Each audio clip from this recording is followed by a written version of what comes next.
Meu trabalho é observar uma mulher presa em um quarto.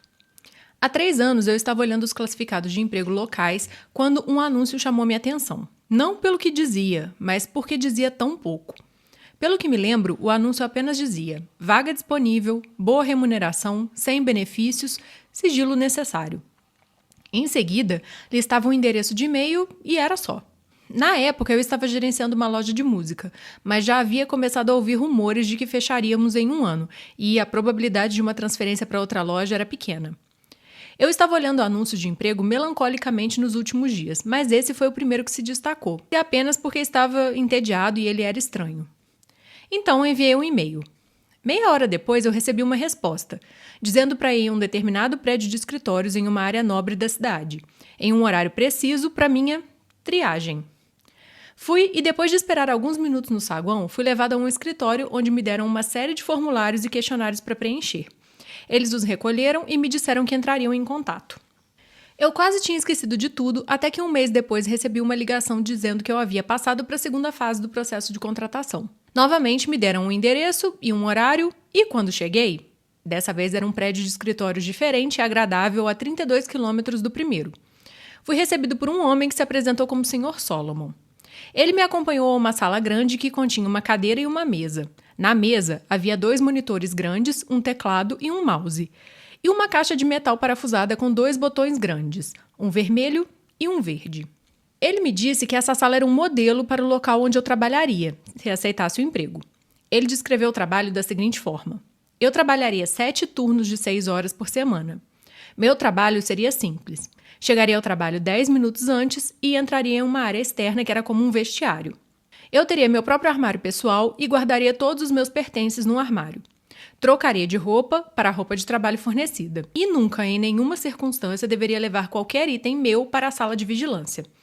Também, em nenhuma circunstância, deveria levar qualquer item da sala de vigilância embora comigo. Quanto ao que eu deveria fazer na sala de vigilância, fui informado de que o monitor à esquerda mostraria constantemente uma transmissão ao vivo de uma câmera de alta definição em um local remoto. Meu trabalho era simplesmente observar a câmera. A cada hora, eu entraria no computador conectado ao monitor direito e registraria brevemente qualquer coisa interessante que tivesse ocorrido na última hora. Eu não teria canetas, lápis, papel, nada disso. E nunca deveria fazer anotações em escrito sobre o trabalho. Quanto aos botões vermelho e verde, o botão vermelho só deveria ser usado em caso de emergência. Isso significava que algo no vídeo ou no meu espaço de trabalho exigia alguma ajuda externa. O botão verde deveria ser pressionado se eu visse algo no vídeo que fosse particularmente notável. Isso avisaria outras pessoas em um lugar de que, pelo menos na minha opinião, algo interessante estava acontecendo. Solomon enfatizou que, embora eu devesse usar o meu discernimento para decidir quando apertar esse botão, era melhor que eu errasse por precaução, e que eu usasse quando algo de real significância acontecesse no vídeo. Ele apontou para a câmera no teto da sala em que estávamos. Disse que a sala real seria exatamente igual a essa. Meu trabalho seria observado, e outras pessoas também estariam assistindo à sala no feed de vídeo. Ele disse que eu era apenas um sistema de segurança, caso outros sistemas falhassem. Ele então sorriu e perguntou se eu sabia o que ele queria dizer com sistema de segurança. Eu assenti, tentando não mostrar minha irritação. Eu não falo tão bem com as pessoas, então às vezes elas acham que eu sou burro. Tudo bem, deixa eu pensar e me pagar o suficiente. E o salário era muito bom, $35 por hora. Isso me preocupou. Eu já estava pensando que isso era algum tipo de experimento psicológico ou um trabalho secreto do governo, alguma coisa assim. Esse dinheiro todo para sentar e assistir um monitor, uma tela? Minha mãe sempre me disse que se algo parece bom demais para ser verdade, provavelmente é. E isso estava parecendo bom demais para ser verdade. Eu perguntei se estaria fazendo algo ilegal. Solomon riu e disse que não. Eu perguntei se alguém se machucaria. Novamente, ele balançou a cabeça negativamente. Ele disse que a razão pela qual eles estavam pagando tanto era porque eles precisavam de funcionários que fossem motivados a serem profissionais e discretos. O trabalho que eles estavam fazendo era importante e, por vários motivos, não podia ser discutido. Se eu aceitasse o emprego, teria que assinar papéis prometendo que nunca discutiria meu trabalho lá ou seria processado e preso. Estou quebrando isso agora apenas por causa de tudo o que aconteceu. Então eu aceitei o emprego e, como eles queriam que eu começasse imediatamente, eu tive que sair da loja sem aviso prévio. Me senti mal por isso, mas também estava animado com o novo emprego. Era muito dinheiro e parecia um trabalho fácil o suficiente para ser um pouco chato. Eu estava preocupado que tivesse alguma pegadinha nisso, mas disse para mim mesmo que eu teria que pagar para ver. Não adiantava ficar com medo e perder uma boa chance porque deixei minha imaginação ficar maluca. Recebi a localização do trabalho e quando fui lá, fiquei surpreso ao ver que realmente era exatamente como a sala modelo que tinham me mostrado, com apenas algumas diferenças. Havia um vestiário que você tinha que atravessar para entrar na sala de vigilância e também havia um pequeno banheiro anexo à sala de vigilância real. A sala real tinha um pequeno bebedouro no canto, mas como eu não tinha permissão para levar nada comigo, eu tinha que comer antes ou depois de cada turno. A maior diferença, é claro, é que os monitores dessa vez estavam ligados. O monitor direito era apenas um terminal preto e branco, como você vê nos filmes às vezes. Eu podia digitar meus registros, mas sem internet nem nada disso. Já o monitor esquerdo era um vídeo de um quarto. Você chamaria de quarto, eu acho, porque tinha uma cama nele, mas também tinha muitas outras coisas. Uma TV, um sofá, cadeiras, mesas e muito espaço vazio entre essas coisas. A câmera nesse quarto deveria ficar bem no alto, porque eu conseguia ver quase tudo, exceto os lados mais distantes dos móveis. No entanto, no início, eu não notei nenhuma dessas coisas, porque tudo que eu vi foi ela. Ela parecia ser um pouco mais velha que eu e era muito bonita. Quando a vi pela primeira vez, ela estava deitada de lado no sofá. Era a parte do quarto mais distante da câmera, mas a imagem era muito clara e eu podia dizer que ela estava dormindo. Me vi me inclinando mais para frente, para perto do monitor, para poder vê-la melhor. Pensei no que eu estava fazendo e me senti meio envergonhado. Era como se eu estivesse espiando ela, um voyeur, como minha mãe chamava. Eu não queria ser um voyeur, mas também não queria ser feito de bobo. Eu precisava pensar devagar. Era um bom emprego, eu não estava fazendo nada de errado, certo? Eu não estava machucando ninguém. A mulher parecia bem, o quarto era bonito e ela provavelmente concordou em estar lá. Isso deve ser algum tipo de experimento psicológico ou algo assim. Eu só estava exagerando. Então me sentei na cadeira e comecei meu trabalho. Não demorou muito para que eu entendesse mais. A mulher, que eu comecei a chamar de Rachel, não estava lá por vontade própria. Eu nunca a vi machucada, mas era claro que ela nunca saía daquele quarto, exceto para ir para o que eu acho que é uma área de banheiro, e que a minha câmera não conseguia ver. Bem, ela nunca saiu do quarto por conta própria. Periodicamente, geralmente algumas vezes por semana durante os meus turnos, homens e mulheres com roupas estranhas entravam e a tiravam do quarto. Às vezes ela lutava, mas geralmente ela apenas concordava com a cabeça baixa e ia junto com eles. Eles sempre a traziam de volta, embora, às vezes, ela não era trazida de volta durante meu turno, e isso era o pior para mim. Eu me preocupava com ela, até chegar no trabalho no dia seguinte e a ver no quarto assistindo TV ou pintando ou alguma coisa assim. Ela nunca parecia machucada ou mesmo chateada, exceto quando eles a levavam. E mesmo quando ela lutava, eles sempre eram gentis com ela. Ainda assim, eu sabia que algo estava errado. Eu pensei em largar o emprego ou apertar o botão vermelho e fazer alguém vir aqui para que eu pudesse obter algumas respostas. Ou ligar para a polícia e mostrar a eles o que a câmera estava me mostrando. Mas eu estava com medo. Eu estava com medo de perder o emprego e com medo de que essas pessoas poderiam fazer alguma coisa de ruim comigo. Solomon me disse, quando eu aceitei o emprego, que essa parte de ser discreto e não fazer perguntas era o mais importante. Nunca me pediriam para fazer mais do que eu já havia concordado em fazer, mas em troca eu também não poderia contar nada do que eu estava vendo para ninguém. Então eu comecei a inventar desculpas para mim mesmo. Tudo aquilo era um experimento, ela era louca ou doente e eles estavam tentando ajudá-la. Ela estava fazendo um trabalho como eu. Ou então, se ela realmente era uma prisioneira em algum lugar, pelo menos eu estava observando para garantir que ela ficaria bem. Se alguma vez eles tentassem machucá-la ou eu visse que ela realmente não queria estar lá, com certeza então eu pediria ajuda. De certa forma, eu disse para mim mesmo, eu estava ajudando a protegê-la, observando tudo. Eu sei que você deve estar me julgando por eu ter inventado essas desculpas para mim mesmo. Eu mesmo me julgo por elas, mas, em minha defesa, quando as coisas mudaram, eu não ignorei ou tentei fazer explicações para mim mesmo. Eu sabia que algo tinha que ser feito e eu fiz. Rachel geralmente pintava por 1 ou 2 horas todos os dias. e parecia ser sempre durante meus turnos na parte da tarde. O quarto não tinha janelas, pelo que pude perceber, mas acho que ela usava um relógio ou o tempo do próprio corpo para manter uma espécie de cronograma. Eu sempre gostava de vê-la pintar. A coisa que ela estava pintando sempre estava virada para o lado errado e eu não conseguia ver. Mas eu podia ver seu rosto enquanto ela trabalhava. Ela sempre parecia em paz enquanto pintava. E vê-la assim, sorrindo serenamente de vez em quando, sempre alegrava o meu dia. Notei pela primeira vez que algo estava errado quando ela começou a pintar com mais frequência. Sua expressão era mais concentrada e séria. Havia uma tensão em seus movimentos que eu não estava acostumado a ver. No início, pensei apenas que ela estava se esforçando demais para fazer a pintura e queria dizer para ela para não se preocupar. A cada poucas semanas, os outros entravam e tiravam as pinturas antigas, trazendo uma nova pilha de... acho que a palavra certa é tela. Mas era mais do que ela estar concentrada. Algo estava errado. Ela não parecia feliz e ficava pintando por horas a fio. Em 3 dias, ela havia terminado 4 pinturas. Eu estava ficando cada vez mais preocupado ao vê-la trabalhar e quando ela terminou a 4ª, me vi dizendo a ela para simplesmente parar e descansar um pouco. Eu me acostumei a falar com o monitor, a falar com ela, da minha maneira. Mas é claro que ela não parou. Em vez disso, ela começou a mover as pinturas. Começou a colocá-las encostadas no sofá. Essa foi a primeira vez que eu consegui ver alguma das pinturas que ela tinha feito. Mesmo quando os homens entravam e tiravam as pinturas do quarto, elas sempre ficavam viradas para longe da câmera.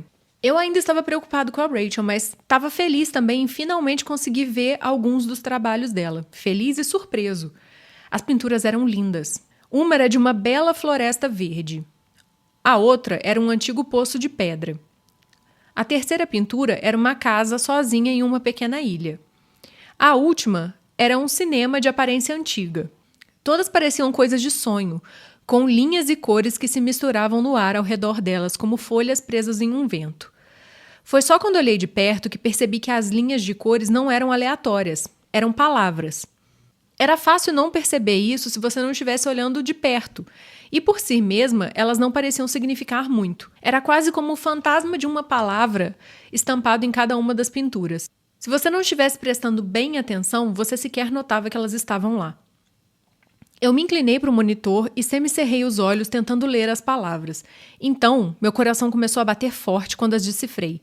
Piscando e esfregando os olhos, eu olhei novamente, lendo em voz alta e em ordem. Da esquerda para a direita. Por favor, ajude-me, Thomas. Eu me afastei do monitor com a mão sobre a boca. Eu não sabia o que fazer. Eu não sabia como isso podia estar acontecendo. O que me assustou não é que ela estava pedindo ajuda. É que o meu nome era Thomas. Eu fiquei pensando na câmera acima de mim e tirei a mão do meu rosto. Rolei a cadeira de volta para a mesa e fiquei sentado ali tentando parar de tremer, tentando respirar e tentando pensar devagar. A primeira coisa era, eu deveria apertar um botão? O botão vermelho era para emergência. Se ela fosse uma prisioneira ou algo assim e estivesse tentando escapar, eles poderiam achar que isso era uma emergência. Mas ninguém tinha se machucado que eu soubesse. E eu acho que o Sr. Solomon quis dizer para guardar isso para algo tipo uma emergência de polícia ou de ambulância ou sei lá, algo assim. Mas e o botão verde? Isso definitivamente era algo notável. Não só ela estava pedindo ajuda, como ela estava pedindo ajuda para mim. Eu me forcei a parar por um momento e pensar. Eu não podia ter certeza absoluta de que ela estava pedindo alguma coisa para mim exatamente. Quer dizer, eu não era o único Thomas no mundo. Era um nome comum, mas as chances dela pintar aquele nome, sabendo que eu estava ali assistindo a ela, era coincidência demais. Eu não queria ser bobo, mas também eu estava tentando não ser muito... Qual que é a palavra? A minha mãe costumava dizer isso quando ela lia os livros de anjo. Cético. Eu estava tentando não ser muito cético. Eu também tinha que acreditar que provavelmente aquilo ali era para mim. E se fosse, eu tenho certeza que isso era algo que os meus empregadores iam querer saber. Mas será que eu deveria apertar o botão verde? As minhas mãos estavam indo em direção à caixa de metal na mesa, mas hesitei. Eu não gostava de quebrar regras, eu estava com medo do que ia acontecer se eu quebrasse essas. Se eles realmente estivessem prendendo ela, então eles provavelmente eram pessoas muito más. Mas eu não tinha certeza disso. Talvez eles fossem bons e ela fosse má. Bom, eu olhei de volta para o monitor pela primeira vez desde que li as palavras. Rachel já estava tirando as pinturas do sofá, como se ela soubesse que a mensagem tinha sido recebida por mim. Uma tela em cada mão, ela olhou para cima para a câmera enquanto se movia pela sala e parecia que estava olhando diretamente para mim. Meu peito apertou quando minhas mãos se afastaram dos botões. Não, eu não achava que ela era má. Eu tinha observado ela esse tempo todo, eu sentia que conhecia ela e eu saberia se ela fosse má. Por mais estranho que isso parecesse, de certa forma ela era uma amiga minha e essa amiga estava me pedindo ajuda. Eu passei o resto do meu turno tentando agir normalmente e pensando no que eu faria. Eu sabia que quem mais estivesse assistindo podia ter notado as pinturas ou visto a mesma coisa que eu vi, ou visto como eu agi. Mas eu não podia me preocupar com isso. Eu tentei manter a calma e tentei pensar no que eu podia fazer para ajudar ela. As únicas pessoas que eu realmente conheci conectadas a esse trabalho foram umas 2 pessoas quando eu preenchi os papéis e depois o Sr. Solomon. Eu não tinha como contatar nenhum deles, exceto pelos botões. Meus cheques eram depositados eletronicamente e eu nunca tinha esbarrado com ninguém enquanto trabalhava naquela sala de vigilância. Esse pensamento me fez parar um segundo. Eu sempre achei muito estranho que eu nunca esbarrava com outro funcionário quando estava chegando ou saindo. Eu sempre imaginei que, claro, haviam outros funcionários fazendo o mesmo tipo de trabalho que eu e que, muito provavelmente, os nossos empregadores tinham criado uma escala para que a gente não se encontrasse. E parte do motivo para eu pensar isso é porque realmente não parecia que eu era a única pessoa que estava usando aquela sala de vigilância. A água do bebedouro, o papel higiênico, o sabonete, tudo parecia acabar muito mais rápido do que eu achava que eu poderia acabar usando sozinho. E se isso fosse verdade, talvez eu pudesse descobrir quem essas pessoas eram e talvez fosse mais seguro conversar com elas do que com o meu patrão. Eu saí do trabalho às 8 da noite e, ao invés de ir pegar uma comida e ir direto para casa, dirigi pela rua e estacionei justamente na rua do prédio onde ficava a sala de vigilância. Nada tinha mudado desde que eu dei a volta no quarteirão. Nenhum carro novo tinha estacionado ou coisa do tipo. Se eu estivesse certo, não ia chegar nenhum outro funcionário até terem certeza de que eu tinha ido embora, então ia passar algum tempo. Eu sentei e esperei. Eu estava cansado, a rua estava parada, era chato, eu estava entediado, mas ao mesmo tempo eu estava muito animado e com medo. Toda vez que um carro passava ou que alguém andava na calçada, eu ficava tenso. Eu ficava imaginando um carro ou uma van parando atrás de mim, homens saindo e me puxando do meu carro, me levando para algum lugar e me levando para o mesmo lugar onde a Rachel estava para me matar ou me torturar. Umas 6 vezes eu quase dei partida no carro e fui embora, mas toda vez que eu pensava nela sozinha naquele quarto, eu não tinha coragem. Ela não tinha ninguém além de mim para ajudar ela e eu tinha que tentar. 2 horas depois, um homem gordo e careca estacionou e começou a ir em direção ao prédio. Assim que eu vi que ele conseguiu destrancar a porta e entrar, eu abri a porta do meu carro para ir falar com ele. Foi então que eu parei. Eu precisava ser esperto. Eu não sabia onde eles estavam, mas eu tinha certeza de que tinha câmeras escondidas no vestiário e fora do prédio. Se eu for correndo para lá e confrontar esse cara, com certeza eles vão ver e vão saber que eu estou aprontando alguma coisa. Suspirando com frustração, fechei a porta do carro de volta e esperei até o turno daquele homem acabar. Eu considerei ficar esperando e seguir ele de carro até onde ele morava, como fazem nos filmes, mas fiquei com medo de perdê-lo de vista ou de ele ligar para alguém pedindo ajuda. Então esperei até ele estar voltando para o carro dele depois do turno de 6 horas. Fiquei longe o suficiente para que as câmeras não me vissem. E então encontrei o homem que eu conheci como Charles Jeffries. Ei, cara, posso falar com você um minuto? As costas dele estavam para mim e ele só acenou com a mão distraidamente sem olhar para cima. Desculpa, cara, eu não tenho dinheiro, tenho um bom... Ele congelou quando olhou para mim enquanto falava. Oh, meu Deus, não, você precisa sair daqui, garoto. A gente não pode conversar. Eu pude ver que ele estava com muito medo, mas eu não podia arriscar deixar ele embora depois de tudo que eu tinha feito. Cheguei perto dele e empurrei a porta do carro que ele tentava abrir. Então você sabe quem sou eu? Eu tentei não soar irritado, mas podia ouvir o quanto eu estava bravo pela minha voz. Ele tentou abrir a porta de novo, mas eu ainda estava segurando e eu era mais forte que ele. Depois de um segundo, um puxão mais fraco, ele se virou com o rosto tenso e a cara de cansado. Sim, eu sei quem você é. Você trabalha aqui, como eu. E eu tô te dizendo que a gente não pode conversar, cara. Vai embora. Eu franzi a testa.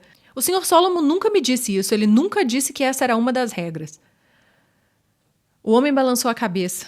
Sr. Solomon, bom, Tem um monte de regras que eles não te contam, garoto. Aposto que eles não te contaram o que você ia ficar assistindo antes de você começar, contaram? Quando eu só abaixei os olhos, ele continuou. Pra mim também não falaram nada não. Eu tô nesse trabalho há 10 anos. Eu vi outras pessoas indo e vindo, geralmente porque elas quebraram uma daquelas regras que eles nunca mencionaram. A única razão de eu ainda estar aqui é porque eu fico na minha e fico de boca fechada. Ele balançou um dedo pra mim. Você devia fazer o mesmo se já não for tarde demais. Eu senti o meu estômago se contorcendo num nó frio. Tarde demais? O homem esfregou o rosto. Garoto, você acha que eles não sabem que a gente está conversando? Você acha que alguma coisa que acontece eles não sabem? Ele olhou de volta para o prédio com um olhar de tristeza e medo nos olhos. Pô, cara, pelo que eu sei, você acabou de matar nós dois. Balançando a cabeça, ele me empurrou para trás e começou a abrir a porta do carro. De qualquer forma, eu já não posso me arriscar. Você precisa parar de fazer perguntas e só fazer o seu trabalho. É muito mais saudável. Com isso, ele entrou no carro e fechou a porta. Não o impedi dessa vez. Mesmo que eu já estivesse preocupado com o que ele estava me dizendo, ouvir isso dele foi uma confirmação e me deixou paralisado. Qual era exatamente o meu plano? Ele provavelmente não sabia mais do que eu. E mesmo que soubesse, o que eu podia fazer com qualquer coisa que ele me contasse? Eu voltei para o meu carro com o coração pesado. Ainda estava com medo, mas mais do que isso, eu estava triste e envergonhado. Eu queria ajudar a Rachel, mas eu não sabia como. Eu não estava desistindo, mas enquanto eu dirigia de volta para o meu apartamento, eu não conseguia pensar no que eu deveria fazer em seguida. Isso daqui não era um filme e eu não era um herói. As únicas ideias que eu ainda tinha era ir para a polícia, que podia muito bem ser controlada pelos meus patrões, ou tentar conseguir provas de que a Rachel estava sendo mantida prisioneira contra a própria vontade. Enquanto eu estacionava meu carro e entrava no meu prédio, eu tomei uma decisão. A menos que eu pensasse em algo melhor durante a noite, eu ia acabar fazendo alguma dessas duas coisas. Amanhã, eu ia quebrar a regra sobre carregar qualquer coisa para dentro da sala. Eu ia usar meu celular para gravar um vídeo da sala de vigilância da Rachel e de como ela estava presa naquele lugar. E de mim, contando tudo que eu sabia. Eu ia enviar esse vídeo por e-mail para todos os jornais, sites, canais de internet e tudo que eu conseguisse pensar. Eu então ia para a polícia, dar uma cópia para eles também, se eu conseguisse chegar até lá sem ser pego, né? Talvez se eu fizesse tudo isso, mesmo que eles me pegassem, alguém ainda ia ajudar a Rachel. Eu estava cheio de preocupação e pavor com a ideia de ser machucado ou morto. Uma parte de mim ficava dizendo que eu devia só fazer o que eles me mandavam e esperar que tudo acabasse.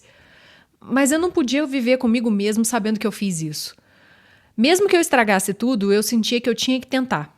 Eu estava tão preocupado que não ouvi uma pessoa vindo andando atrás de mim enquanto eu destrancava a porta do meu apartamento. Thomas? Eu me virei e senti minhas pernas fraquejarem.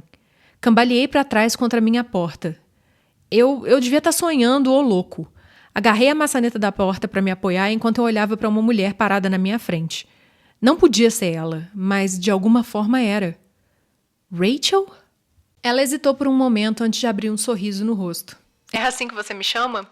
Eu gosto disso, mas na verdade meu nome é Melanie. Senti meu rosto ficar vermelho. É claro que o nome dela não era Rachel. Isso foi apenas algo que eu inventei na minha cabeça. Mesmo assim, meu constrangimento não conseguiu acompanhar a confusão e a alegria que eu estava sentindo. É realmente você? Ela assentiu. Sim, sou eu. Rachel, quer dizer, Melanie, sorriu quando eu dei um passo à frente e comecei a abraçá-la. Ela me abraçou de volta por um momento, mas depois sussurrou em meu ouvido. Thomas, nós precisamos conversar, mas não pode ser aqui fora. A gente pode entrar? Eu me afastei e balancei a cabeça, enxugando os olhos, enquanto tentava terminar de destrancar a porta com a minha mão trêmula. Meu coração batia forte e eu ainda me sentia como se estivesse em um sonho estranho e maravilhoso. Mas quando entramos no meu apartamento e nos sentamos no sofá da minha sala, eu me forcei a me concentrar na maior dúvida que eu tinha. Como? Melanie ainda sorria quando nos sentamos, mas agora ela parecia preocupada e triste. Thomas, é isso que eu tô aqui pra te dizer. As coisas não são como você pensa que são. Eu fiz uma careta quando uma pontada de medo atravessou a minha névoa de felicidade. O que você quer dizer com isso? Ela segurou a ponte do nariz por um momento, olhando para baixo, como se estivesse tentando se concentrar para falar a coisa certa. Thomas, você faz parte de um experimento psicológico. Eu faço parte disso há mais tempo do que você, como uma das atrizes. E mesmo assim eu ainda não sei todos os detalhes.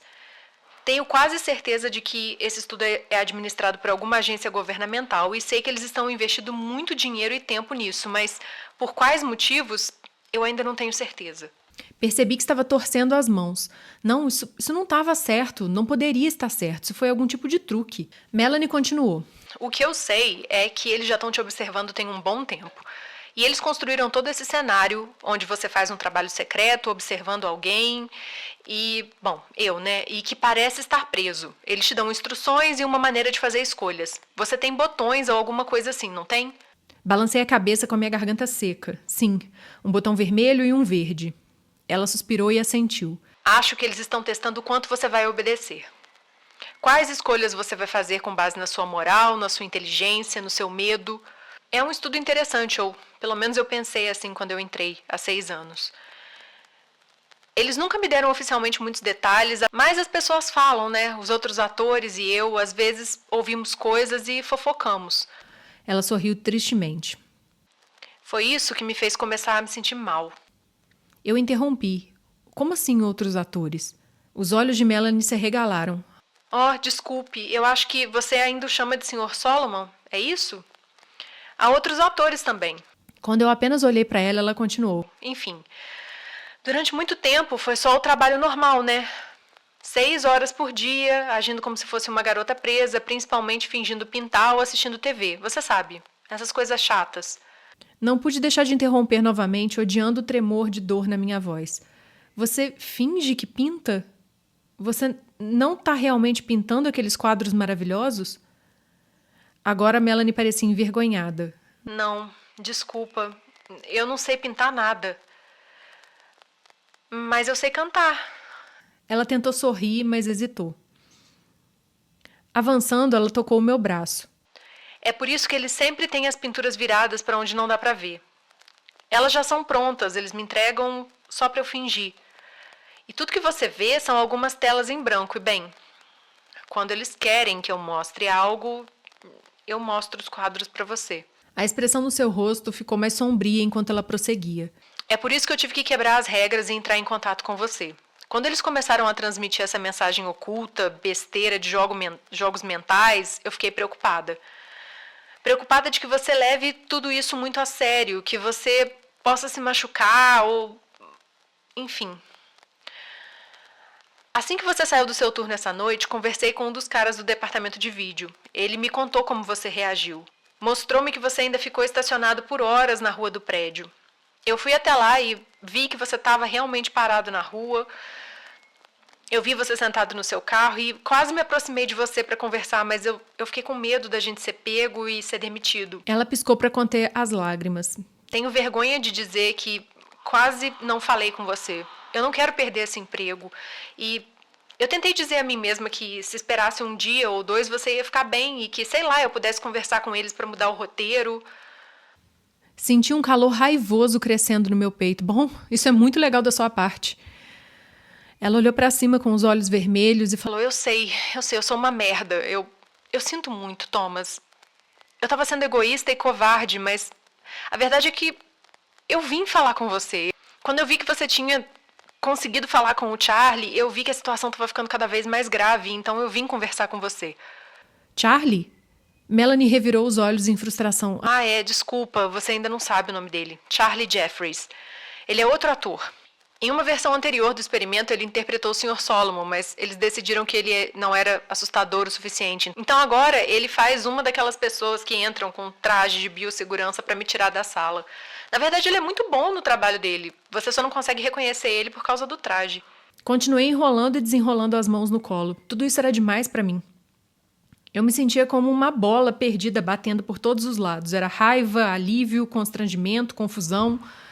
Então, todas aquelas coisas que ele me contou, isso tudo foi só para me assustar, para ver como que eu ia reagir? Ela sentiu enquanto fungava e limpava o nariz com as costas da mão. Sim, desculpe. É por isso que eu sabia que eu não poderia esperar mais para te contar. Eu pude ver o quanto você estava preocupado e assustado e... Puxei meu braço do seu toque. Bom, muito obrigado, eu acho. Pelo menos você me parou antes de eu ir até a polícia e fazer papel de idiota na frente deles também. Eu só queria que ela fosse embora e que seus olhos solidários e compassivos ficassem o mais longe possível de mim. Obrigada por passar por aqui e me deixar saber de tudo. Tentei fazer minha voz soar dura e insensível, mas em vez disso ela saiu embargada. Levantei e comecei a ir em direção à porta para que ela não pudesse me ver chorando. Se você não se importa, eu preciso de um tempo para pensar em tudo isso, é muita coisa. Um momento se passou e então eu senti a mão dela no meu ombro. Thomas, você não tem nada do que se envergonhar, eles são muito bons no que fazem. Tudo que você fez foi achando que estava fazendo certo, porque você é uma boa pessoa. Eu achei que você estava correndo perigo e eu só queria te ajudar. Ela gentilmente me virou na direção dela e quando eu olhei para cima, ela sorriu e disse novamente: Eu sei, mas você precisa perceber que a maioria das pessoas não teria sequer tentado me ajudar. Não quando isso significava desistir do emprego ou se arriscar daquela forma. Ninguém faria isso por um total estranho. Sequei meus olhos enquanto desviava o olhar. Bom, eu ainda me sinto um idiota, mas estou feliz de que não seja real. Estou feliz de que você esteja bem e que... Fiz uma pausa e chamei sua atenção novamente. Nós estamos seguros, né? Ela hesitou antes de concordar. Sim, eu acho que sim. Como eu te disse, eles investiram muito no que quer que esse estudo seja e é meio assustador pensar o quanto eles estão levando essa história toda longe, mas... Eu nunca vi nenhum sinal, nada de que alguém realmente estivesse se machucando, sabe? Acho que o pior que pode acontecer a nós dois é que a gente pode ser demitido. Senti meu rosto ficar vermelho novamente. Ah, não, você não precisa se preocupar com isso não, eu vou pedir demissão amanhã. Finalmente vou conseguir apertar um daqueles malditos botões. Talvez os dois. Comecei a sorrir, mas então vi a expressão no rosto de Melanie. Thomas, por favor, não faz isso. Eu não acho que eles iriam querer machucar a gente, mas se você desistir, eles vão descobrir que eu falei com você. Eu também não acho que eles observem a gente o tempo todo, mas não sei o que eles sabem. Talvez eles estejam, sei lá, rastreando nossos celulares com satélites, espiões ou sei lá o quê. Eu tô correndo um grande risco só de vir até aqui conversar com você. Eu não quero que eles percebam. Dei um passo para trás, ficando longe dela. Então, você quer continuar sendo paga para enganar pessoas como eu? Ela estendeu a mão e agarrou a minha mão direita. Não, eu não quero. Mas eu não esperava por isso. Como o experimento mudou, realmente conhecer você, eu não posso fazer isso a longo prazo. Mas eu queria continuar por pelo menos uns 2 meses a mais. Eu preciso economizar, eu preciso guardar dinheiro. Ela apertou a minha mão. E quando tudo isso acabar, eu quero te conhecer melhor. Eu sei que eu tenho desempenhado um papel, mas na maior parte do tempo, sou eu mesma que você tem observado. E eu acho que é justo que eu também possa ver um pouco mais de você. Ela corou. Quer dizer, supondo que você estaria interessado nisso. Sentia minha mão suando enquanto meu estômago ficava cheio de borboletas. Bem, quero dizer, sim, eu realmente gostaria disso. Engolindo em seco, acrescentei. Quanto tempo a gente tem que esperar para se ver novamente? Melanie sorriu para mim. Acho que a gente pode trabalhar 1 mês ou mais. Salvo o que puder e aí, então a gente se demite. Ela olhou para o teto enquanto refletia sobre isso e por um momento eu fiquei impressionado novamente com o quão linda ela era. Mesmo que ela fosse um pouco diferente pessoalmente do que eu imaginava. O que você acha daqui a uns 3 meses a gente se encontrar novamente aqui? Retornei seu sorriso e balancei a cabeça dizendo, isso me parece ótimo. Quando ela foi embora, alguns minutos depois, uma parte de mim odiou ver ela indo embora, mas a outra parte ficou aliviada.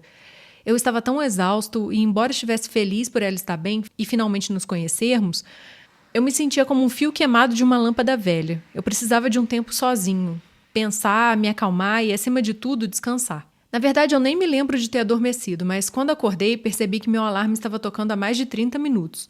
Pulei e corri para chegar no meu turno do trabalho. Ontem, a Melanie tinha enfatizado que a gente precisava continuar agindo da mesma forma. Isso significava não surtar, mas também significava que eu não podia agir como se tudo estivesse bem. Se de repente eu não mostrasse sinais de estar preocupado com ela, isso também alertaria os nossos empregadores. Eu prometi a Melanie que faria tudo igual ontem quando ela saiu daqui. Nos demos um breve abraço e um beijo. Lembrando agora da situação toda, em meio à minha névoa de cansaço, a noite anterior parecia um sonho. Mesmo assim, entrei na sala de vigilância com o coração muito mais leve. Eu não precisava mais me preocupar ou me sentir culpado por não ajudá-la. Senti alguma satisfação em finalmente enganar as pessoas que me enganaram por tanto tempo. Além disso, em 3 meses eu estaria fora desse lugar e veria a Melanie novamente. porque por agora eu poderia continuar assistindo ela pelos vídeos no trabalho. Quando cheguei, ela estava dormindo e me perguntei se ela estava tão cansada quanto eu me sentia. Quando ela acordou mais tarde e começou a ler um livro, comecei a sorrir e tive que me conter. Eu ainda deveria estar preocupado em agir e não em sorrir como se estivesse apaixonado. Eu tinha que fazer um papel melhor pela Melanie para que a gente não se entrasse em problemas. Mais ou menos 1 hora depois que ela começou a trabalhar em uma das suas pinturas, observando seu trabalho, fiquei surpreso ao ver como tudo parecia tão real. Foi difícil ver tudo do meu ângulo, mas eu poderia jurar que ela tinha tinta naqueles pincéis. Estava realmente pintando o que seja lá o que fosse que estivesse na tela. Eu me senti orgulhoso dela. Ela era realmente uma ótima atriz. Não só ela não deu nenhuma pista de que havíamos nos conhecido na noite anterior, mas ela também parecia completamente diferente nesse quarto do que eu vi no apartamento. Supus que era isso que ela quis dizer quando ela falou que desempenhava um papel. Eu estava quase no fim do meu turno e, embora odiasse deixá-la, tive que admitir que estava pronto para dormir um pouco. Tentar monitorar as minhas reações durante todo o dia tinha sido exaustivo e eu temia pelas próximas semanas. Mas então percebi que ela havia terminado de pintar. Eu esperava que ela simplesmente fosse fazer outra coisa, mas em vez disso, ela pegou a tela pelas bordas cuidadosamente e levou até o sofá. Seu corpo estava bloqueando a princípio, mas depois ela se afastou. Era uma pintura de uma árvore enorme. A casca era vermelha escura, com um enorme tronco retorcido que se dividia em uma dúzia de galhos. Aqueles galhos estavam cobertos de folhas de um verde tão profundo que quase me lembrava mais nuvens de uma tempestade do que o topo de uma árvore. Como todas as pinturas, senti-me tocado por ela, mesmo sabendo que não era a Melanie quem as pintava. As imagens em si, combinadas com aquelas cores e os pequenos detalhes, eram realmente incríveis. Esse quadro também era incrível. Se você olhasse bem de perto, poderia ver vários pequenos passarinhos nos galhos das árvores. Foi engraçado, mas eles quase parecia que eram feitos de palavras. Senti meu coração começar a bater forte e me forcei a manter a calma. Eu estava sendo bobo. Eu sabia que agora era tudo um jogo e só precisava desempenhar a minha parte. Ainda assim, eu gostaria de saber o que as palavras diziam, então era melhor tentar lê-las. Apertei os olhos, seguindo os pássaros da direita para a esquerda, de cima para baixo. Aquela garota não sou eu. Desviei o olhar da pintura e vi Rachel olhando para mim. Ela parecia aterrorizada. Eu tinha que fazer alguma coisa, e tinha que fazer agora. Se aquela Melanie era de alguma forma uma farsante, isso significava que eles deviam tê-la enviado. Se eles a enviaram, isso significava que sabiam. E se eles sabiam das mensagens na pintura, eles sabiam que eu fazia perguntas. E eles sabiam que eu não apertei nenhum botão durante nada disso. Senti pânico e medo subindo pelo meu peito, tornando difícil de respirar. Levantei-me e comecei a andar, olhando periodicamente para o monitor para ver se Rachel poderia me ajudar, me dizer o que precisava fazer a seguir. Mas ela havia deitado na cama. Era difícil ter certeza, já que ela estava deitada de costas para a câmera, mas eu acho que ela estava chorando. Não, eu tinha que consertar isso, tirar ela dali. E se eu não tivesse um plano melhor, então eu ia seguir o plano de antes. Sentindo a câmera do teto me acompanhar, fui até a porta e voltei para o vestiário. Meu telefone estava no armário. Eu precisei de algumas tentativas para acertar a combinação, mas consegui abrir e peguei. Agarrando com força, tentei segurá-lo ao meu lado casualmente, mas sabia que não adiantava nada. Se eles sabiam de tudo, eu não conseguiria esconder nada. Eu só tinha que tentar ser rápido, passar algum tipo de mensagem para pessoas que poderiam ajudar a Rachel antes que os meus patrões chegassem até mim. Abri a câmera do telefone quando entrei novamente na sala de vigilância e comecei a gravar. Ele emitiu um pequeno sinal sonoro e quando tive certeza de que estava gravando, comecei a falar. Meu nome é Tommy, Thomas Calhoun, e o meu trabalho é vigiar uma mulher presa num quarto. Isso não é uma piada, nem um filme, nem sei lá, isso é real. Nos últimos 3 anos, meu trabalho foi sentar nessa mesa, nessa sala, movi a câmera lentamente pela sala, observando a porta do banheiro, o bebedouro, a mesa, o teclado, as caixas de botões, e assistir um vídeo de uma mulher trancada num quarto em algum lugar. Aproximei-me da mesa e me certifiquei de que o monitor que mostrava Rachel estava claro e em foco na minha câmera. A princípio, eu não sabia que essa mulher era prisioneira. Ou me enganei pensando que ela não era porque o dinheiro era bom. De qualquer forma, eu sei agora que ela é uma prisioneira. Ela está em perigo e eu também. Depois de filmar ela por alguns segundos para ter certeza de que todos os detalhes poderiam ser vistos, virei a câmera novamente para mim. Tive que me apressar ou o vídeo acabaria ficando muito grande para ser enviado rapidamente. Eu estava tentando manter a calma, mas sentia as lágrimas tentando escorrer pelo rosto. Fiz o possível para manter minhas palavras claras. Por favor, ajude-a. Eu não sei onde ela está, não sei quem está com ela, eu não sei nem para quem eu realmente trabalho, mas eu sei que são pessoas más e que ela não está segura. Falei então o endereço do prédio onde eu trabalhava e os nomes das duas pessoas que eu conhecia ligadas ao trabalho, Sr. Solomon e Charlie Jeffries. Eu não sei se essas pessoas são reais, quer dizer, não sei se esses são seus nomes verdadeiros. Por favor, eu não sou louco, eu sei como tudo isso soa, mas vocês têm que vir aqui e descobrir onde ela está. Ouvi o som abafado da porta externa se abrindo para o vestiário e me atrapalhei freneticamente com o telefone para interromper a gravação. Como eu faço para enviar? Ai, meu Deus. Apertei o botão para compartilhar o vídeo e senti um novo pânico aumentando. Para quem eu devo enviar? Eu tinha apenas alguns contatos, poucos amigos e selecionei todos eles. Talvez pelo menos um deles levasse isso a sério e buscasse ajuda. Quando ouvi a porta da sala de vigilância se abrindo atrás de mim, cliquei em enviar. Logo a minha tela apareceu com a mensagem: não conectado ao serviço de dados ou Wi-Fi. O quê? Não! Eu me virei para ver o Sr. Solomon entrando na sala. Ele estava com 2 homens grandes em ternos escuros que pareciam guarda-costas ou algo assim. Levantando um dedo, ele apontou para mim. Não tem sinal aqui, Thomas. Isso porque você nunca ia precisar de sinal de celular aqui se estivesse seguindo as regras. Eles me levaram com facilidade. Tentei chegar ao banheiro e fechar a porta, mas os 2 seguranças me pararam e me puxaram para baixo. Eles colocaram, sei lá, como é que você chama isso? Um negócio que amarra as mãos e os pés e também colocaram uma bolsa preta na minha cabeça. E então eu estava sendo levado para fora da sala e parece que eles me jogaram na traseira de uma van. Eu estava deitado num que parecia ser um tapete fino com um cheiro estranho que cobria uma camada de metal duro por baixo. Ouvi alguém entrar na van comigo e me perguntei para onde estávamos indo.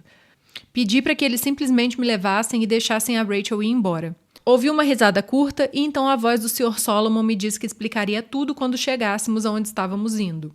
Por enquanto, ele disse, você só precisa relaxar. Ele disse que a viagem seria longa e que eu precisaria de descanso. Comecei a falar mais alguma coisa, mas então senti uma dor aguda no pescoço. Eles me esfaquearam ou... Não, eles me injetaram com alguma coisa. E agora eu estava me sentindo tão estranho. Eu tinha que tentar fugir, eu tinha que... Olá de novo, Thomas. Pisquei e comecei a olhar em volta. Minha boca estava seca, minha cabeça doía, mas fora isso eu me sentia bem. Eu não estava mais amarrado. Em vez disso, estava deitado em uma maca acolchoada, como as que tem no médico. Mas eu não estava num consultório médico. Era um quarto grande e, além da maca, continha uma cama pequena, uma escrivaninha, um monitor de computador e algumas cadeiras. Sentado em uma dessas cadeiras estava o Sr. Solomon. Levantei-me lentamente, piscando para ele. Onde ela está? A Rachel está bem? O homem sorriu. Você é realmente incrível, Thomas. Tentando ser o herói mesmo que não saiba como. Eu respeito isso.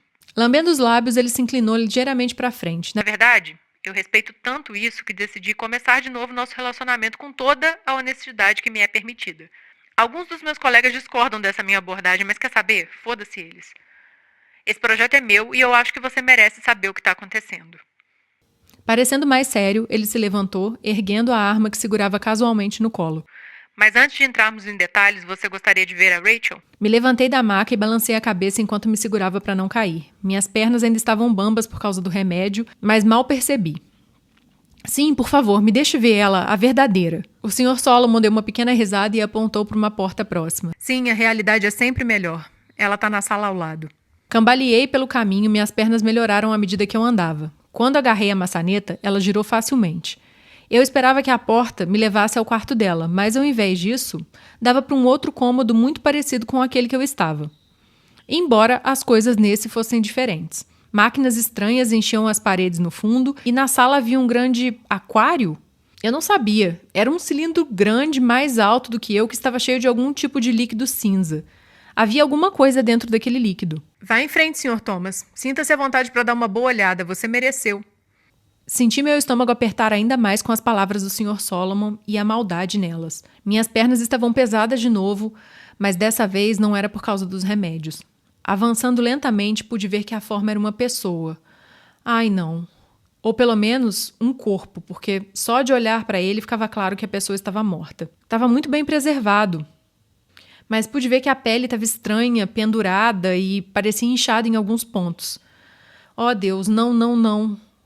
Seu cabelo, que flutuava como algas marinhas na frente de seu rosto, se afastou quando cheguei perto e pude ver Rachel olhando para mim. Assassino! Virei-me contra Solomon e comecei a correr na sua direção quando ele atirou em mim. De repente, eu estava caindo no chão me contorcendo quando ele se aproximou. Não se preocupa, Thomas, isso não vai te matar. Apenas vai fazer com que você não consiga se mover muito por um tempo. Ouvi passos na sala de pessoas entrando enquanto meu corpo começou a ficar imóvel. Levante-o e leve de volta para outra sala.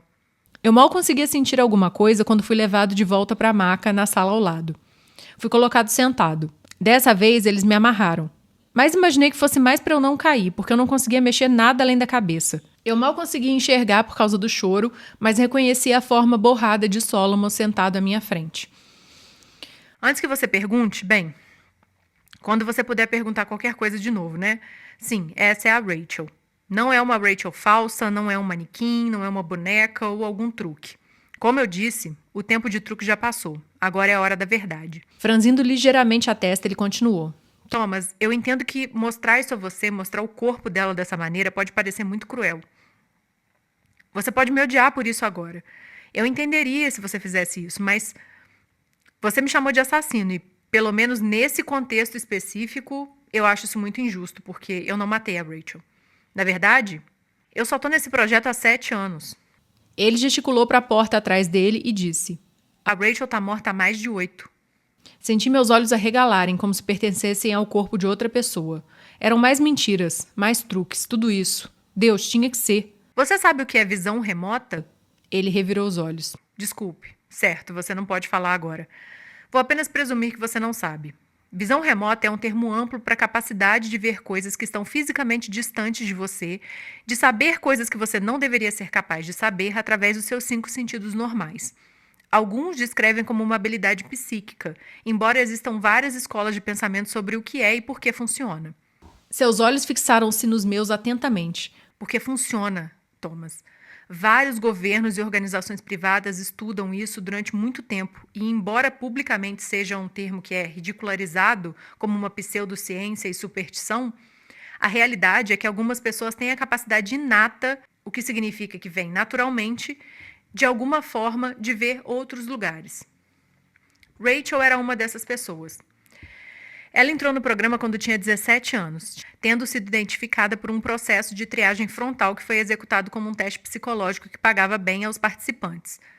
3 meses depois de ter sido identificada como uma boa candidata, ela foi contratada e, após o período inicial de adaptação, tornou-se um ativo amplamente compatível que rapidamente ascendeu ao topo do nosso banco de talentos. Solomon cruzou as mãos sobre os joelhos. Eu sei que você se importava com ela, Thomas, e então acho que vale a pena compartilhar isso.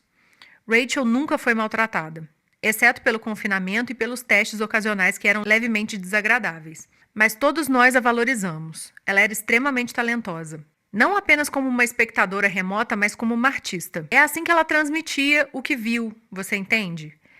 Ela entrava em um estado de quase transe quando pintava e, quando terminava, nos dava uma pintura de imagens e palavras que forneciam, bem, informações muito valiosas. Você já deve ter se perguntado isso, mas é por isso que houve tanto cuidado para que as pinturas nunca fossem mostradas para a câmera. Rachel era tão talentosa que foi selecionada para um novo programa que pensamos que poderia melhorar ou alterar muito a sua habilidade. Introduzimos algo estranho em seu corpo. No início, nada parecia mudar. Na verdade, a precisão da sua visão remota estava diminuindo, o que era um problema para nós e para ela. Mas então percebemos que estávamos lendo as novas pinturas dela de maneira errada. Na verdade, ela estava sendo capaz de ler com mais clareza que nunca. Ela simplesmente não estava mais presa apenas aos acontecimentos atuais. Agora, a visão dela transcendia o tempo. Ele fez uma pausa e percebi que estava gostando de contar a história. Ele estava se divertindo, fazendo pausas para tornar tudo mais dramático. Eu ia matar ele. Embora isso tenha tornado algumas de suas pinturas menos úteis imediatamente, elas se tornaram muito mais valiosas à medida que fomos capazes de decifrá-las. Por um tempo, parecia que estava tudo funcionando melhor do que esperávamos. E então, um dia, ela mostrou uma pintura para a câmera. A pintura dizia: "Por favor, ajude-me, Thomas." Isso imediatamente nos enviou todos os tipos de bandeiras vermelhas. Ela sabia que não deveria mostrar pinturas para a câmera e agora estava tentando se comunicar com alguém? Nós não perturbamos a rotina dela, mas iniciamos uma intensa investigação sobre com quem ela estava tentando conversar. Era algum dos atores, algum dos técnicos, alguém da sua vida antes do estudo, mas a gente não encontrou nada. Recostando-se na cadeira, com uma expressão de orgulho crescendo no rosto, Solomon continuou. Fui eu quem primeiro sugeriu a ideia de que ela estaria intencionalmente ou não, conscientemente ou não, vendo e conversando com alguém do futuro. Eu ainda era só um consultor externo na época, mas a essa altura já tínhamos notado comportamentos mais estranhos dela, incluindo uma segunda mensagem: "Aquela garota não sou eu." A minha teoria fazia algum sentido, mas rapidamente a gente encontrou um obstáculo maior. A introdução do material estranho não foi tão perfeita quanto esperávamos. Apesar dela ter permanecido estável por quase 3 anos desde que foi implantada, seja pelo seu crescente transtorno emocional ou estresse, ou simplesmente a passagem do tempo, ela de repente começou a se deteriorar. Seu trabalho se tornou mais errático, difícil de entender à medida que seu corpo começou a declinar. Estávamos monitorando a saúde dela de perto, mas isso não importava. 5 dias depois de pintar o quadro do "Aquela Garota Não Sou Eu", ela teve uma parada cardíaca repentina e morreu. De forma um tanto inexplicável, nós não conseguimos ressuscitá-la. O homem suspirou. Essa foi uma grande perda, e isso exigiu ajustes na minha teoria. Com base em tudo o que sabíamos, ainda fazia sentido que ela estivesse tentando conversar com alguém. Alguém com acesso à imagem da câmera e muito provavelmente alguém chamado Thomas. Se Thomas estivesse vendo aquela filmagem no futuro, eu acreditava então que ele deveria estar voltando para nós do futuro. E se isso significava que esse Thomas estivesse vendo aquela filmagem no futuro, como eu acreditava, então isso significava que ele deveria estar trabalhando para nós no futuro. E quer você acredite que o futuro está imutável ou não, eu sou totalmente a favor de ajudá-lo. Há 7 anos comecei o projeto Thomas. Ao longo desse tempo, supervisionei a seleção e contratação de 43 homens chamados Thomas em vários locais diferentes. Todos com um trabalho muito específico: assistir os vídeos da Rachel antes do seu implante até o momento da sua morte. Tentei falar, mas minha boca ainda não funcionava. Eu queria dizer que ele estava mentindo, que não fazia sentido, que era algum outro truque, mas eu acho que eu queria ouvir mais. Porque eu não achei que ele estivesse mentindo. Não achei que fosse um truque. E, na verdade, eu estava pensando que eu estava começando a entender. A questão não era realmente os Thomas assistirem aos vídeos, é claro. Mas sim a forma que eles reagiriam a assistir esses vídeos e a forma como a Rachel respondeu a isso no passado. 13% dos Thomas desistiram após o primeiro dia. 38% apertaram o botão vermelho ou verde após a primeira mensagem, pedindo ajuda e dizendo o nome. 22% tentaram contactar as autoridades antes de chegarem à fase que Melanie foi apresentada. Eu gostaria de receber o crédito por sua apresentação, mas não foi minha sugestão.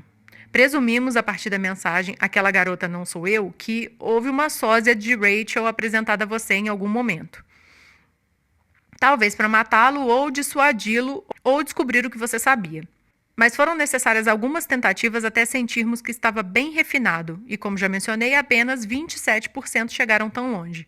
E todos eles falharam no próximo teste. O nome dela. A questão, Thomas, é que a garota que você estava observando, aquela garota talentosa, maravilhosa, cujo corpo está preservado na sala ao lado, o nome dela é Rachel Donovan.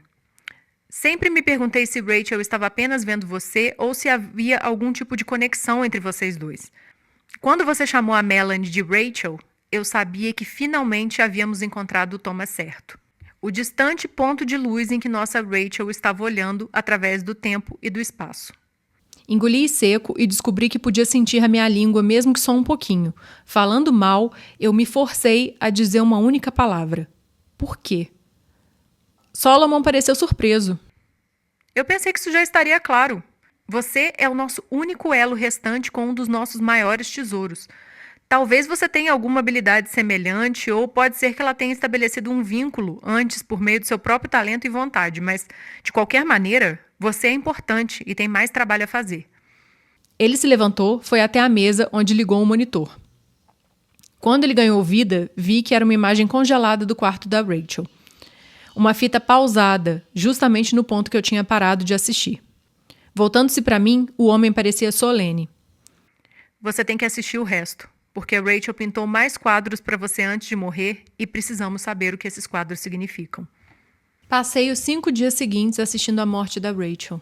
De fora, olhando apenas pelo monitor, não parecia muito diferente do que eu estava vendo nos últimos anos. Rachel dormia, assistia TV, lia, pintava. Mas havia sinais se você prestasse atenção. Ela parecia mais cansada, tensa, tinha começado a dormir mais. E, ocasionalmente, só de vez em quando, ela olhava para a câmera e para mim. Era como se eu conseguisse ver o medo e a tristeza em seus olhos. Lá dentro, bem lá dentro, eu me sentia como uma casa incendiada desmoronando sobre mim mesmo.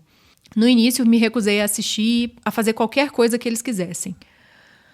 Solomon não ficou bravo comigo, apenas deu de ombros. Disse que, embora a cooperação fosse preferível e pudesse contribuir muito para tornar a minha estadia com eles mais confortável, não era obrigatória. Se ele estivesse certo, disse Solomon, com um leve sorriso, as coisas aconteceriam como deveriam, independente do que eu quisesse ou pensasse ter escolhido. De qualquer forma, acrescentou, o vídeo estava prestes a recomeçar e não pararia por mais 5 dias. Se eu queria passar esse tempo vendo-a novamente, dependia inteiramente de mim. Tentei não assistir, mas uma parte de mim sabia desde o início que eu acabaria assistindo.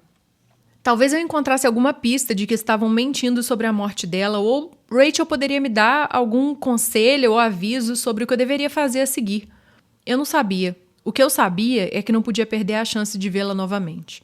Eu ainda sentia que estava ali com ela de alguma forma.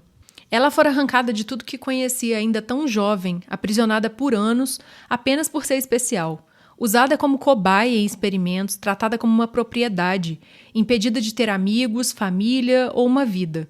E mesmo assim, apesar de tudo isso, ela continuava linda. Não apenas por fora, mas por dentro também. Passei tanto tempo observando-a, conhecendo-a de 1000 maneiras sutis, de jeitos que poucas pessoas realmente se conhecem. Vi sua bondade e sua graça em suas ações, mesmo quando lutava contra aqueles que a mantinham presa. Observei sua força ao acordar dia após dia em sua prisão, sem jamais desistir. E vi a beleza da sua alma em suas pinturas, repletas de cores vibrantes e, qual era a palavra? Encantamento. Ela era capaz de pintar essas coisas com tanto cuidado e amor, apesar de viver em um mundo que a havia abandonado completamente. Bom, não completamente. Eu não a havia abandonado.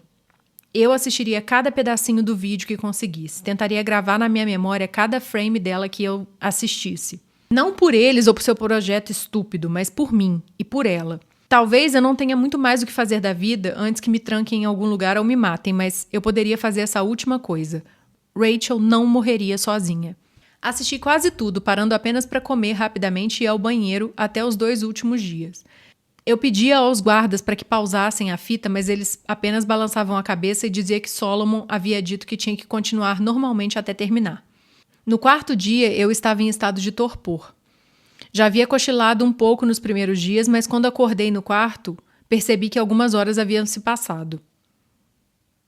Havia 2 bandejas de comida na cama, uma de café da manhã e outra de almoço. Olhei para a tela em pânico, preocupado de ter perdido alguma coisa, mas Rachel também parecia estar acordando. Notei que ela colocou a mão na barriga ao sair da cama e senti meu próprio estômago revirar. Ela já estava com dor. Rachel olhou para a câmera e tentou sorrir, antes de começar a preparar uma nova tela para pintar. Essa foi a segunda de 3 pinturas que ela fez naqueles últimos dias. A primeira retratava o interior de um cinema antigo. Na tela, havia apenas a imagem de uma marreta encostada em uma parede de tijolos. Eu não entendi o que significava e me vi examinando a imagem em busca de alguma mensagem ou outra pista. Por fim, encontrei o que poderia ser uma, embora também não a compreendesse. Rachel deve ter percebido que eles sabiam o que ela estava fazendo com as pinturas, mas não queriam impedi-la, porque essas 3 últimas ela posicionou bem mais perto da câmera. Eu ainda estava semicerrando os olhos e estudando a pintura atentamente quando notei que as cadeiras da primeira fileira do cinema tinham placas de latão com números na borda. 2, 43, 26, 89. Eu não entendi nada, mas memorizei tudo, concentrando toda a minha atenção na pintura até que ela finalmente tirou o quadro do meu campo de visão.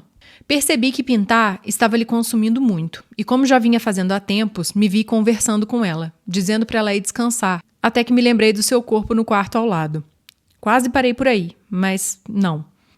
Talvez ela nem percebesse que eu estava falando com ela, ou talvez percebesse. De qualquer forma, conversar com ela não faria mal a ninguém.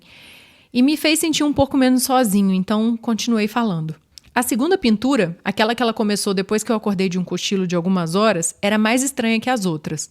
Parecia se passar em um cômodo com paredes curvas, feitas de raízes de árvore, e no centro do cômodo havia uma mesinha feita do mesmo material. Algumas das raízes ao redor do cômodo eram de um escuro vermelho, mas outras partes, incluindo a tal mesa, pareciam queimadas e pretas. Olhei mais de perto e vi a sombra de uma pessoa sobre a mesa, as mãos segurando um embrulho comprido e oval. Eu estudei aquilo por um longo tempo, repassando mentalmente várias vezes até que ela tirou o quadro do meu campo de visão. Não consegui entender nada, nada mesmo. Eu não era inteligente o suficiente e a estava decepcionando. Rachel dormiu bastante depois daquela pintura. E então, no quinto dia, seu último dia, ela se levantou imediatamente e começou a trabalhar. Dessa vez, ela pintava mais rápido. E, embora eu a visse estremecer ocasionalmente, ela nunca perdeu o olhar de determinação enquanto traçava linhas e aplicava cores na tela. Quando terminou, Rachel pegou a pintura e a virou em direção à câmera, dando-me um pequeno sorriso cansado. Era a vista da varanda da frente de uma casa em algum lugar. Ficava no campo, e a vista do quintal e da paisagem era maravilhosa, mas no primeiro plano a pintura retratava duas mãos. Duas mãos se segurando firmemente, uma a outra. Seus dedos entrelaçados pareciam brilhar em tons de vermelho e laranja à luz do sol nascente. Me vi chorando enquanto observava. Parte disso se devia ao fato de eu não saber o que aquilo significava. Eu me sentia num crescente desespero ao pensar que as últimas obras de Rachel poderiam ser desperdiçadas, porque eu não estava entendendo. Mas havia algo mais além disso tudo. A última pintura, mesmo com tudo que estava na minha cabeça, tudo que estava acontecendo, me deu esperança. Esperança de quê? Eu nem sabia. Mas comecei a pensar que talvez a única mensagem que Rachel tinha para mim naquela pintura era que, de alguma forma, em algum lugar, tudo ficaria bem. De repente, comecei a ouvir movimentos na sala, pessoas entrando às pressas com algum tipo de equipamento médico, e então o monitor ficou preto. Você se saiu muito bem, Thomas. Muito, muito bem. Nos últimos 5 dias de vídeo, mapeamos 1.047 microvariações no comportamento da Rachel, que acreditávamos que podiam corresponder ao seu comportamento, às suas reações e aos seus estados emocionais enquanto assistia ao vídeo. Como imaginávamos, vocês dois permaneceram sincronizados, como se estivessem na mesma sala. É realmente notável. Fiquei sentado encarando Solomon. Ouvi o que ele disse, mas não me importei. Só queria que tudo acabasse. Fosse o que fosse aquilo, eu só queria que acabasse. Limpando a garganta, ele prosseguiu. É por isso que decidimos transferir o implante do corpo de Rachel para o seu. Essa é uma das muitas razões pelas quais a preservamos dessa forma. O corpo estranho ainda apresentava sinais de vida durante todo esse tempo, mas muito poucos. E tínhamos receio de tentar removê-lo. Nossa esperança é que, dada a sua ligação com Rachel, ele te aceite. Talvez até prospere em você mais do que jamais prosperou na nossa menina. De repente, me vi de pé, e só o fato de Solomon ter levantado a arma para mim me impediu de atacá-lo. Não ouse falar dela desse jeito, como se você se importasse com ela. Eu vou matar todos vocês. O rosto de Solomon ficou sombrio ligeiramente e seus lábios se afinaram. Não, você não vai. Mas se ameaças vazias te fazem sentir melhor, vá em frente. Só vai tornar as coisas mais difíceis. Senti uma pontada de pânico e me sentei novamente. O que é isso que você está pensando em colocar em mim? O homem olhou para mim por alguns segundos antes de responder. Eu já estou achando melhor nem te contar depois desse seu acesso patético de raiva. Mas vou tentar ser o mais maduro. Soltando um pequeno suspiro, ele continuou. Thomas, em algum lugar existe uma árvore. Uma árvore muito especial. Suspeitamos que seja a mesma árvore que Rachel tentou pintar para você naquela vez. Embora não possamos afirmar com certeza, pois nunca conseguimos encontrá-la. Ou ela está muito bem escondida, ou é capaz de se esconder de quem ela quer que não a veja. De qualquer forma, temos a segunda melhor opção. Uma muda antiga da árvore. obtida a um custo e sacrifício altíssimos e estudada por muito tempo sem muito sucesso. No entanto, nos últimos anos, recebemos conselhos de que essa muda poderia ser cultivada no solo certo. Pensávamos que esse solo era a Rachel. E embora ela tenha se desenvolvido dentro dela, morreu antes que o crescimento necessário fosse obtido. Ele se inclinou para frente e sorriu para mim. Temos informações de fontes bastante confiáveis, no entanto, de que você pode ter sucesso onde ela falhou. Lutei contra eles quando eles vieram, mas não adiantou. Acordei algum tempo depois com uma dor funda no peito e uma pequena cicatriz, já cicatrizando na parte superior do abdômen. Eu não me sentia muito diferente, além daquela dorzinha, mas sabia que isso mudaria com o tempo. Talvez eu tivesse mais tempo do que a Rachel, ou talvez menos. Não importava, eu só... Espera, o que foi isso? Ouvi uma voz suave, vinda de onde? Não estava no quarto, estava na minha cabeça. Senti um arrepio de excitação. Talvez fosse a voz da Rachel. Será que ela tinha ficado em algum lugar, de alguma forma? Será que ela tinha ficado de alguma forma naquela coisa em forma de árvore que colocaram dentro de mim? Mas não. Eu nunca tinha ouvido a voz da Rachel, mas pressentia que não era ela. Essa voz era delicada demais para ser ouvida ou compreendida de verdade. Me lembrava muito uma música vinda de um cômodo distante, que você sente no fundo da sua mente sem perceber. Era uma melodia, uma espécie de canção, mas não era a Rachel. Percebi com um arrepio que essa canção vinha da coisa que eles tinham colocado dentro de mim. No início fiquei com medo, mas isso não durou muito. Essa coisa não estava tentando me machucar. Ela estava presa aqui, assim como eu. Mas ela começou a cantar. Era hora de sermos livres. Levantei-me e caminhei até a porta. Ao fazê-lo, as luzes se apagaram. A porta à minha frente fez um clique e quando estendi a mão e girei a maçaneta, ela se abriu facilmente. Como isso era possível? E se era possível, por que não ajudou a Rachel a sair? Não houve resposta, mas também não havia tempo. Eu já conseguia ouvir passos virando a esquina enquanto o brilho das lanternas começava a iluminar o outro lado do corredor. Eles me arrastariam de volta para lá, me acorrentariam e tirariam essa coisa de dentro de mim antes que pudéssemos escapar. Se eu fosse sair dali algum dia, tinha que ser agora. A voz cantava novamente, me impulsionando para ir ainda mais para a escuridão, correr até estarmos em segurança. Então eu a ouvi e corri. Cada porta se destrancava para mim. Cada curva me mantinha fora de vista. Eu ouvia as pessoas que estavam me procurando dando berros pelo rádio, perguntando a alguém o que estava impedindo o gerador de ligar.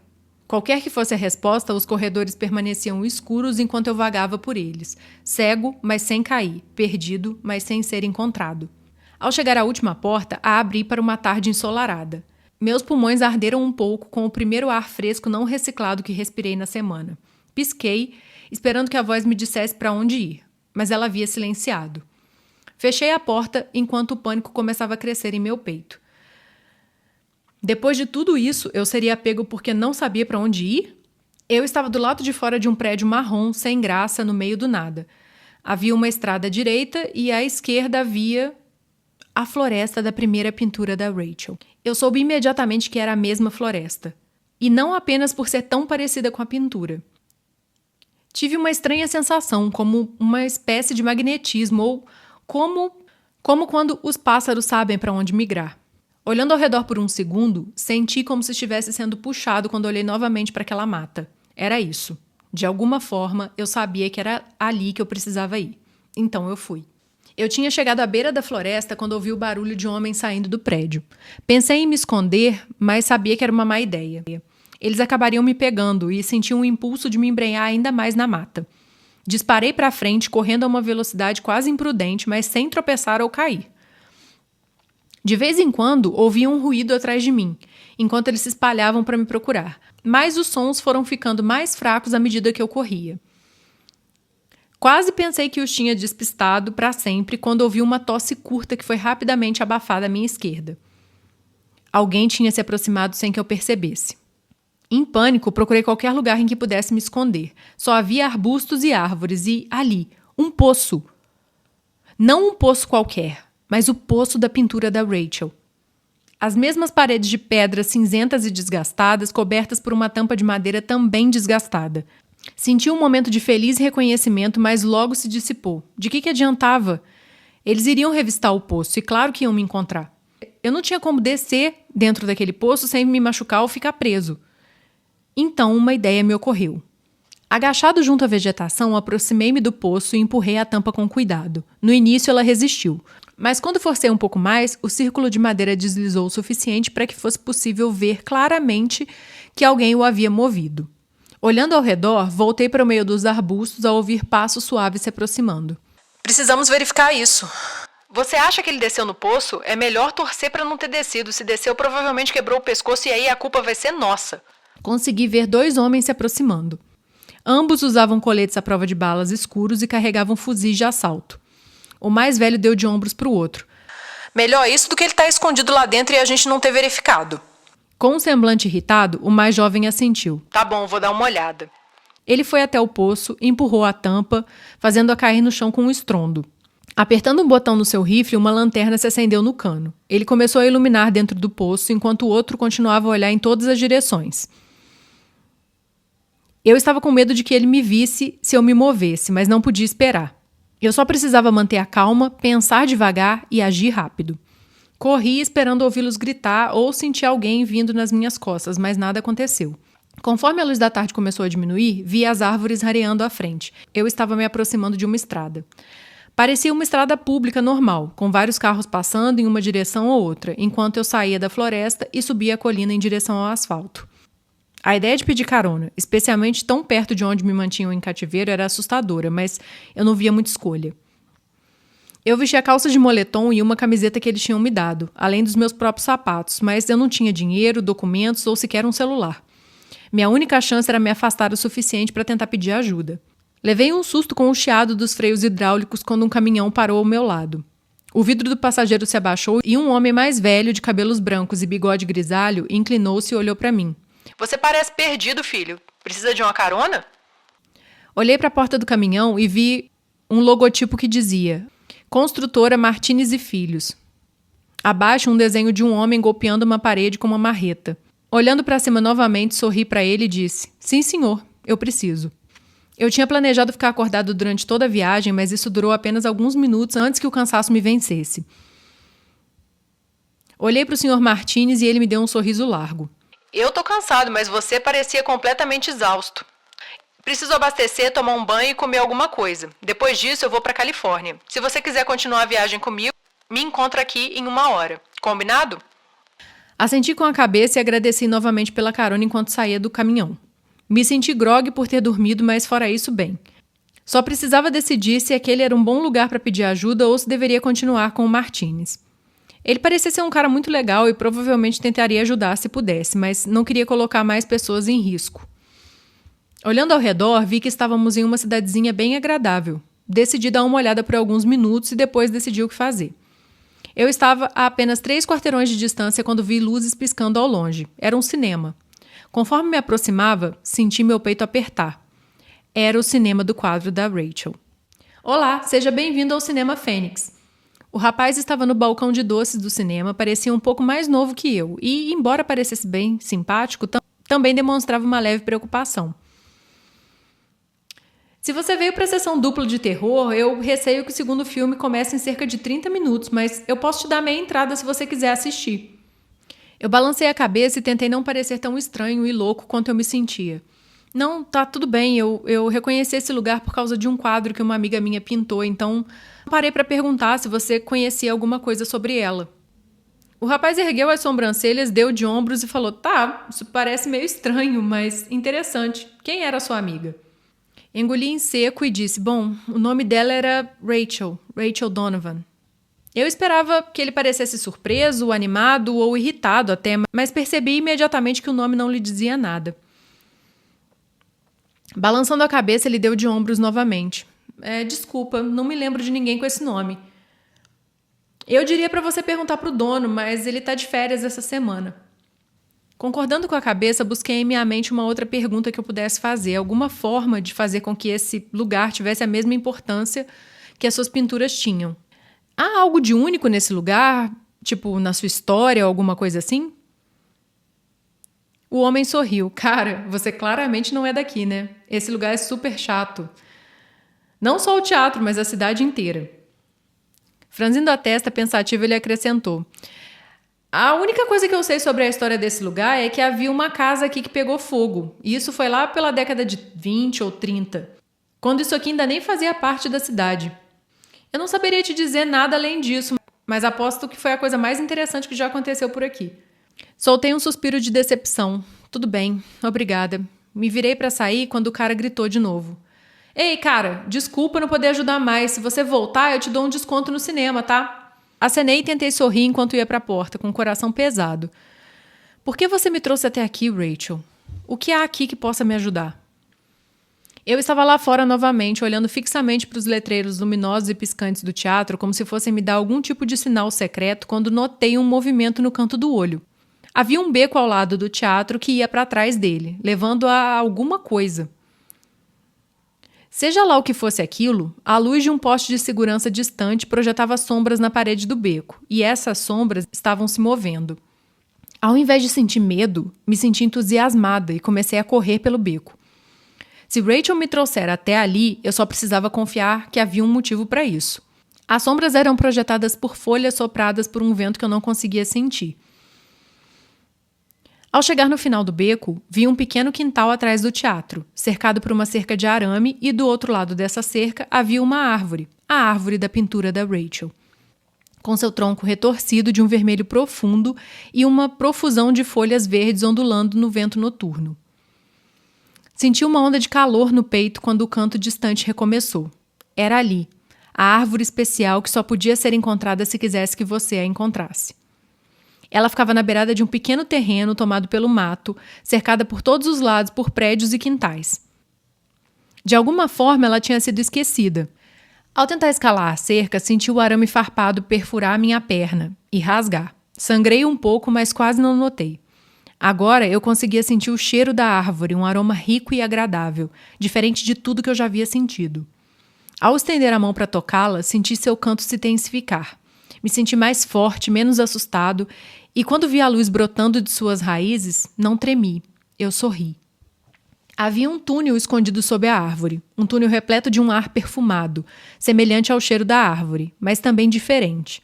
O túnel não era escuro, não, de forma alguma. Ele brilhava com uma luz dourada própria que me chamava, me impulsionava para frente.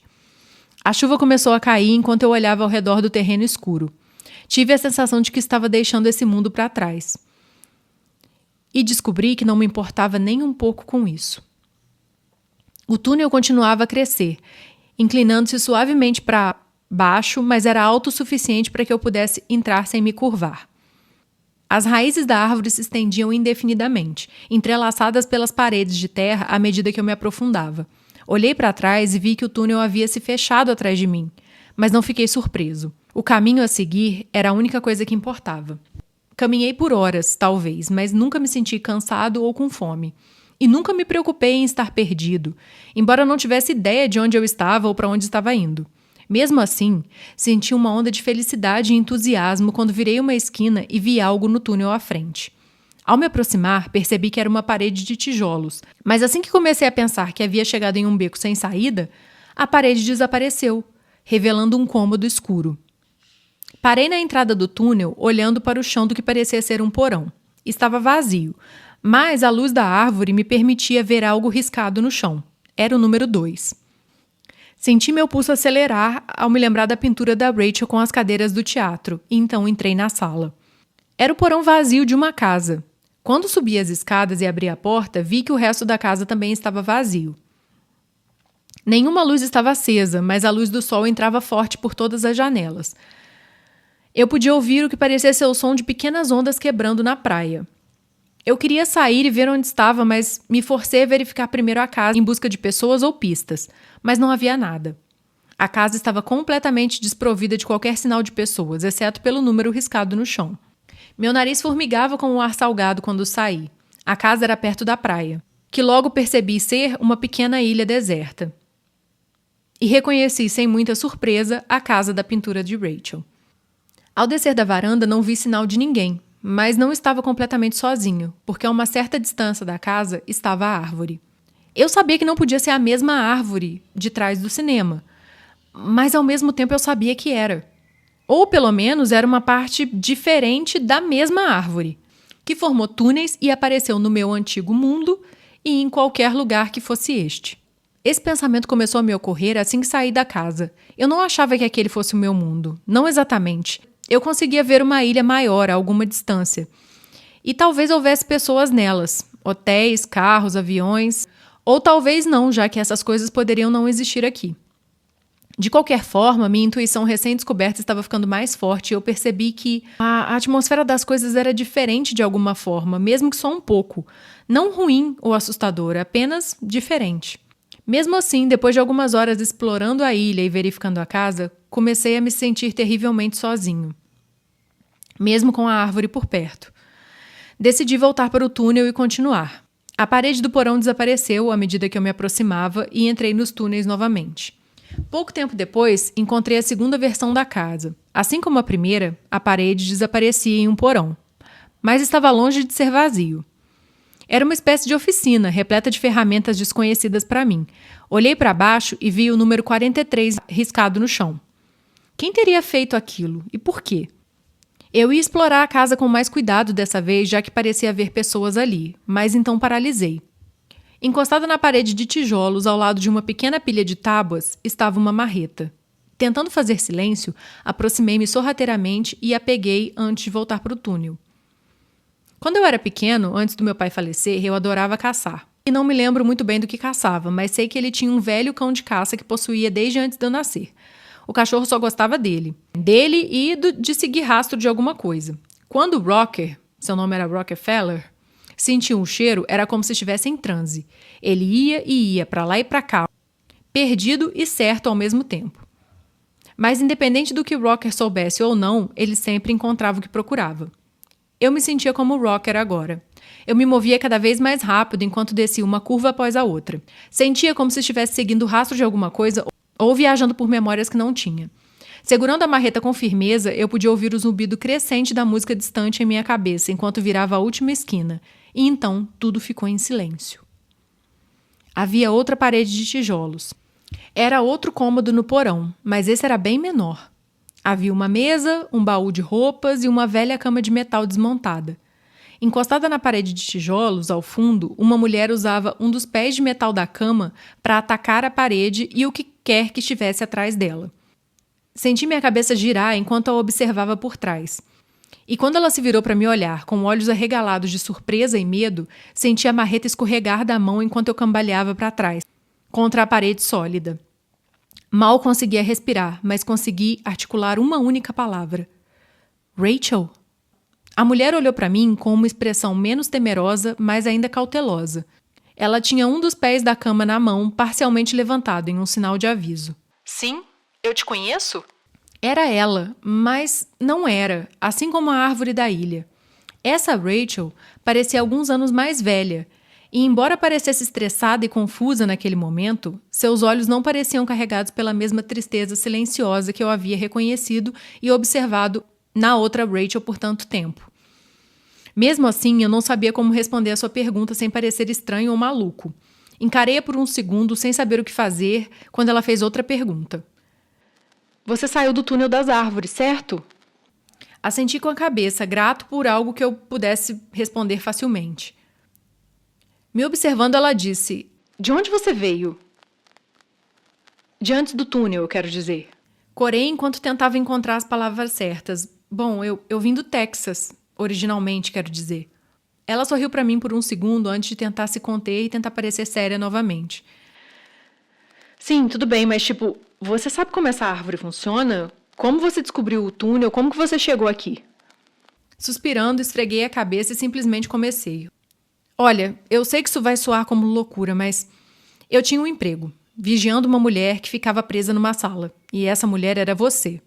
Ou uma versão sua, não sei. Ela me pediu ajuda, mas eu não conseguia ajudar ela. Então eles me levaram e eu descobri que ela estava morta há muito tempo, mas que ela podia me ver no futuro. E então eles colocaram em mim algo da árvore, que estava nela antes, algo que a matou.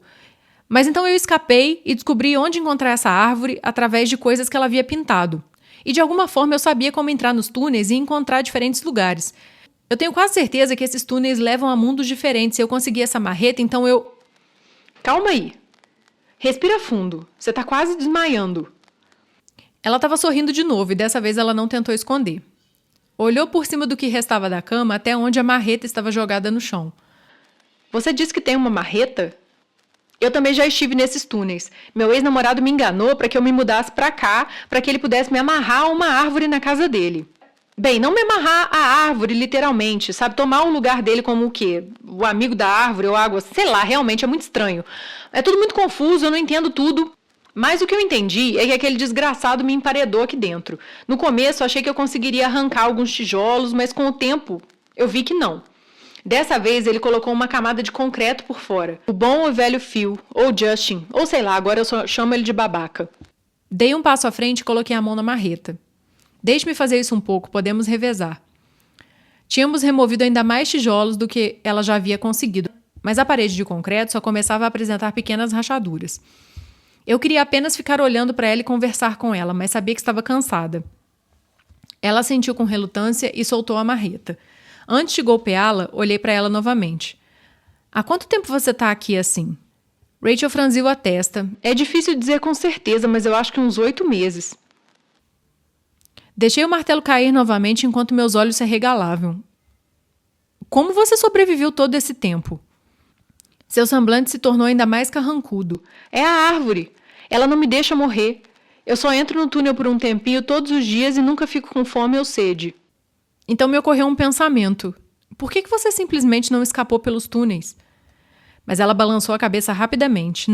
Não, obrigada. Já chega de ver outros mundos. Alguns deles não são nada agradáveis. E eu não quero ficar mais ligada a essa árvore do que eu já estou. Eu só quero sair daqui, ir para o meu próprio mundo e então tentar uma forma de me libertar da minha ligação com essa árvore de uma vez por todas. Eu teria conseguido eventualmente com aquelas peças idiotas da cama, mas quem sabe quanto tempo teria levado.